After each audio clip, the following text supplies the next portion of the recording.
হতে পারে না।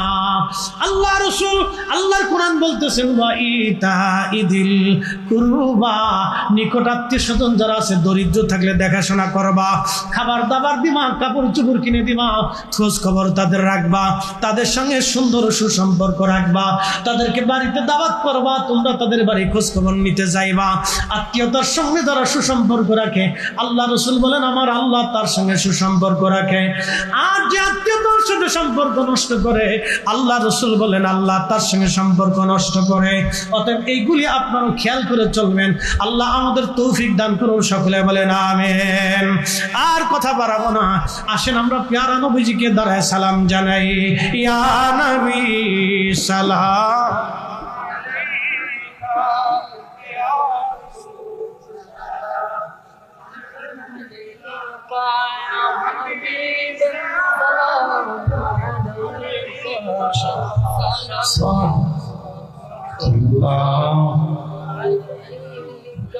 হে আমার দয়াল।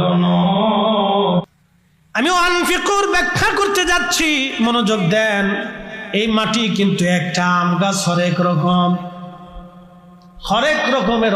রকমের স্বাদ। জিব্বা বাবা কয়টা? একটা জিব্বা দিয়ে যেই মালিক হরেক রকমের আমের স্বাদ নিয়ে আইলেন, এক মাটির ভিতর থেকে যেই মালিক হরেক রকমের আম আনাইলেন, সেই মালিকই হুকুম দিলেন বান্দা আমি তোমার রিজিক দিলাম, এই রিজিক আমি আল্লাহর পথে তুমি ব্যয় করো। তোমার মরণ আসার আগে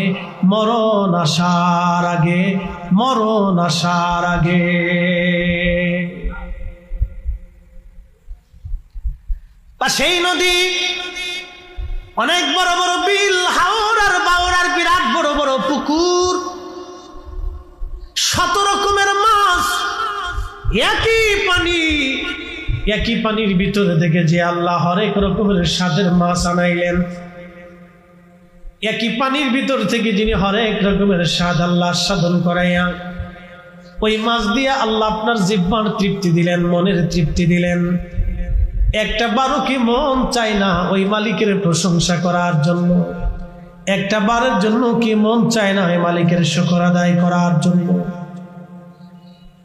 এই জন্য মালিক বলছে লা ইন শাকারতুম লাযীদান্নাকুম ওয়া লা ইন কাফারতুম ইন্না আযাবি লাশাদীদ। বুঝে যাবেন আপনি কেন শুকরগুজারি বান্দা হবেন। একটু খেয়াল করবেন আমার যুবক ভাই যারা আছেন, মুরব্বী বাবাজিরা যারা আছেন, আমার মায়েরা যারা আছেন, আমি যতটুকু জানি সাতক্ষীরার মানুষ ওয়াজ নসিহত শুনতে খুবই প্রিয়। তারা ওয়াজ শুনে এবং ওয়াজ দীর্ঘ সময় তারা শুনতে তারা ভালো পায়। মনোযোগ দিবেন, আমার মালিক কত বড় রব। আমার রব আল্লাহ বললেন বান্দা তুমি আমি আল্লাহর দেওয়া নিয়ামতের শুকর আদায় করো না, শুকরিয়া করিও না। আপনাদের বাড়িতে কুকুর আছে দেখবেন, এই কুকুরকে আপনি খাবার খাওয়াবেন, ওরা আদর করবেন, ও আপনার বাড়ির সামনে পাহারা দিতে দিতে জীবন দিয়ে দিবে, কিন্তু কুকুর আপনার দরওয়াজা ছাড়বে না। কারণ কি? এই কুকুরটা আল্লাহর আইন মানে, এই কুকুর আল্লাহর আইন মানে, কিন্তু আমরা মানুষ আল্লাহর আইন মানলাম না। কুকুরকে আল্লাহ সৃষ্টি করে বলে দিলেন কুকুর, দুনিয়ার মানুষের আনুগত্য করার জন্য তোকে তৈরি করলাম, তুই বাড়িতে পাহারা দিবি, ওই বাড়ি খাবি, তোরে পচা গলা দিক ভালো মন্দ দিক তোরে ল্যাব কথা দেবে না, তোর ভালোবাসানো হবে না, দামি খাবারও হয়তো জুটবে না, বাড়ির উচ্ছিষ্ট পচা গলা ফ্যান ভাত, পচা গলা বাসি পান্তা তোর জন্য আমি আল্লাহ বরাদ্দ করে দিলাম, হাড্ডিগুলি বরাদ্দ করলাম, উচ্ছিষ্ট পচাগুলি বরাদ্দ করে দিলাম, কিন্তু তুই আমার বান্দার বাড়ি খাবি, বেঈমানি করবি না। কুত্তা আল্লাহর আইন অনুযায়ী আমাদের বাড়ি খায়, কিন্তু বাড়ি পাহারা দেয়, বেঈমানি করে না। কিন্তু আমরা মানুষ আল্লাহরটা খাইলাম, আল্লাহরটা পড়লাম, আল্লাহরটা নিলাম, ভোগ বিলাস করলাম, তারপরেও আল্লাহর সাথে বেঈমানি নাফরমানি করি। কথা বলেন ঠিক কিনা? বুঝে যাবেন, বুঝাটা জরুরি। এই জন্য আল্লাহ বললেন বান্দা আনিশকুরলি, তুমি আমার কৃতজ্ঞ হও, আনিশকুরলি তুমি আমার আল্লাহর কৃতজ্ঞ হও, আমি আল্লাহর প্রতি কৃতজ্ঞ হও। আল্লাহ বলেন আমি আল্লাহর প্রতি তুমি কৃতজ্ঞ হও, তুমি আল্লাহর প্রতি কৃতজ্ঞ হও, শুকর আদায় করো, নাফরমানি করিও না, অকৃতজ্ঞ হইও না, নাফরমানি করিও না, অকৃতজ্ঞ হইও না, তুমি শুকর আদায় করো। বান্দা লা ইন শাকারতুম, শুকর আদায় করো। ওয়াশকুরুলি ওয়া লা তাকফুরুন, বান্দা তুমি আমি শুকর আদায় করো, নাফরমানি তুমি করিও না, না শুকরিয়া তুমি করিও না, অকৃতজ্ঞ হইও না।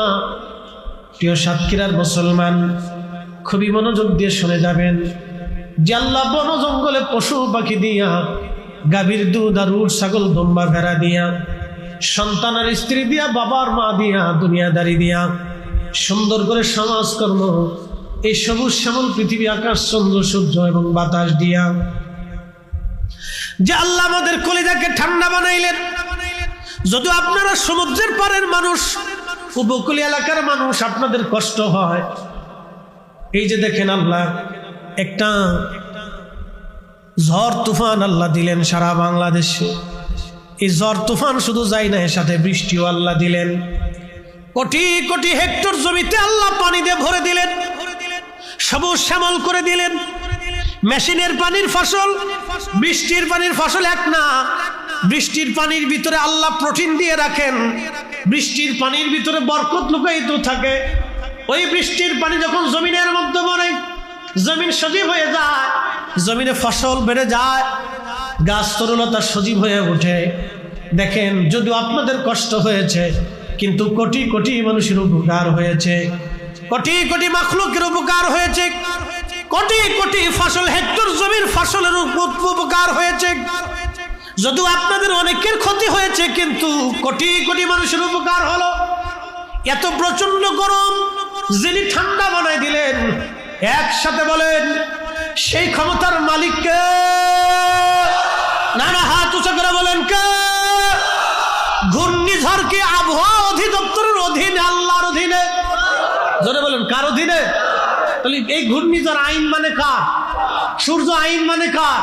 এই সমুদ্র আইন মানে কার? সুন্দরবনের গাছ কি আপনারা লাগাইছেন? তো লাগাইলো কে? এই হাজার হাজার বছর ধরে সুন্দরবনের গাছ আল্লাহ লাগাইয়ান, সমুদ্রের পরে বিরাট বড় সুন্দরবন দিয়ান আল্লাহ আপনাদেরকে প্রকাশ্য একবারে ওপেন ঝড় আর তুফান থেকে বাঁচাইয়া আল্লাহ আপনাদেরকে নিরাপত্তা দিলেন। তাহলে বলেন, দিন শেষে আইন মানব কার?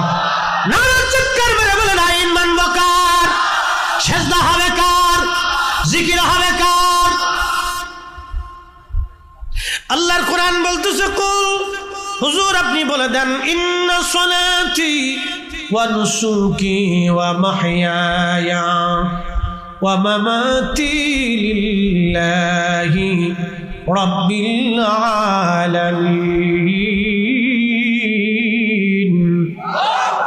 কুল, হুজুর আপনি বলে দেন, ইন্না সলাতি, সালাত আমি আল্লাহর জন্য, সালাত আমি আল্লাহর জন্য, নামাজ আমি আল্লাহর জন্য। নামাজের ভিতরে মানুষ শিরিক করে। বলে, হুজুর কি বললেন? হ্যাঁ বলতেছি, ব্যাখ্যা দিচ্ছি। নামাজের ভিতরে মানুষের শিরিক হয়। বলে, হুজুর সালাতের মধ্যে কি করে শিরিক হয়? আমি নামাজে দাঁড়াইছি, আমার অনেক মুসল্লি প্রত্যেক জুমাতে, অনেক আলেম ওলামাও থাকে, অনেক চোর ডাকাতও থাকে, লুচ্চে বদমাশও থাকে, সুদখোর ঘুষখোরও থাকে, ভালো মন্দও থাকে, আবেদ জাহিদও থাকে, বুজুর্গও থাকে, দুষ্টও থাকে, আবার তলবে এলমও থাকে, এক শের মুরব্বীও থাকে, যুবকও থাকে। চিন্তা করলাম, আমি নামাজে দাঁড়াইলাম, খতিব আমি যদি সুন্দর মতো লম্বা লম্বা সেজদা না দেই, মুসল্লি কি বলবে? মুসল্লির ভয়ের চিন্তা যখন অন্তরের মধ্যে আসবে, আল্লাহর ভয় অন্তর থেকে কেটে মুসল্লির ভয় চলে আসলো, তখনই নামাজের মধ্যে শিরিক ঢুকে গেল। তখনই আল্লাহকে ভয় বাদ দিয়ে আপনি জনগণকে ভয় পাইলেন, মুসল্লিরে ভয় পাইলেন, তখনই নামাজের মধ্যে শিরিক ঢুকে গেল। গ্রামে নামাজ পড়তে গেছে, বিআই বাড়িতে গেছে, বিআই চিন্তা করলো, বিআই আসেন মসজিদ বড় সুন্দর, নামাজে আসেন। বিআই চিন্তা করলো, নামাজে যদি না যায় তাহলে বিয়ের মন খারাপ হবে, আত্মীয়তার সম্পর্ক নষ্ট হবে, আত্মীয়রা মন্দ বলবে, এ সময় যদি নামাজ না পড়ে আত্মীয়রা মন্দ বলবে। ঠিক তখনই আত্মীয়তার ভয় যখন অন্তরে আসলো, আল্লাহর ভয় বাদ দিয়া তখনই নামাজের মধ্যে শিরিক ঢুকে গেল। সমাজে বিচার সালিশ বসেছে, চেয়ারম্যান সাহেব অথবা ইমাম সাহেব হুজুর অথবা পীর সাহেব হুজুর বললো সালিশ দরবার পরে করবো, জোহরের আজান পড়ছে, আসেন নামাজ পড়ে আসি। ওর ভিতরে দেখবেন কিছু সংখ্যক মানুষ বেনামাজি, নামাজ পড়ে না।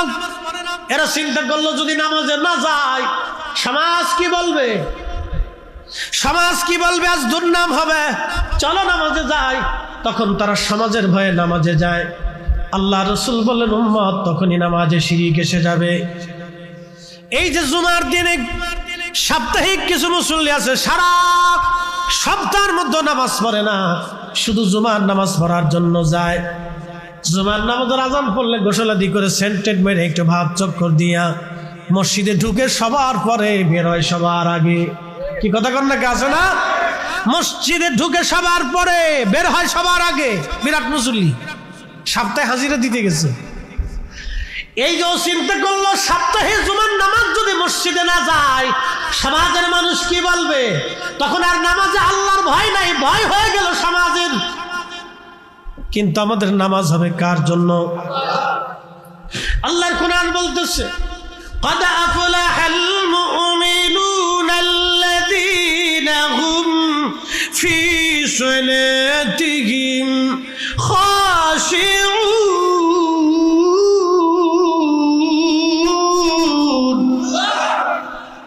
কোরআন শরীফ ভালো লাগে? একসাথে আবার করে বলেন আল্লাহু আকবার। আল্লাহর কোরআন বলতেছে হুজুর সফল কাম সে, কামিয়াবি হাসিল করলো সে, জিন্দেগি কামিয়াব তার যে নামাজের মধ্যে খুশু খুজু অবলম্বন করে একাগ্র চিত্তে শুধু আপনি আল্লাহর ভয়ে, আমি আল্লাহর ভয়ে, রসুল আপনি বলে দেন আমি আল্লাহর ভয়ে, আমি আল্লাহর জন্যে, আমি আল্লাহকে খুশি করার জন্যে যে সলাতে দাঁড়ায় যায়, যে সেজদাতে চলে যায়, যে রুকুতে চলে যায়, এ নামাজই কামিয়াবি। সেই প্রকৃত মুমিন, সেই সফল কাম হবে, নতুবা সফল কামের আর কোনো সুযোগ নাই। এজন্য সালাত আল্লাহর জন্য হবে, নামাজ আল্লাহর জন্য হবে। সমাজের ডরে নামাজ হবে না, নামাজ হবে আল্লাহর ভয়ে। আল্লাহর জন্য নামাজে দাঁড়াবেন। কালকে জুমার দিন আসতেছে, এই জুমার দিনের ফজিলত আল্লাহ রাসূল উম্মতকে বলেন উম্মতেরা জুমার দিন আযান পড়ার সঙ্গে সঙ্গে ইয়া আইয়ুহাল্লাযীনা আমানু ইযা নুদিয়া লিস-সালাতি মিন ইয়াউমিল জুমআতি ফাসআউ ইলা যিকরিল্লাহ।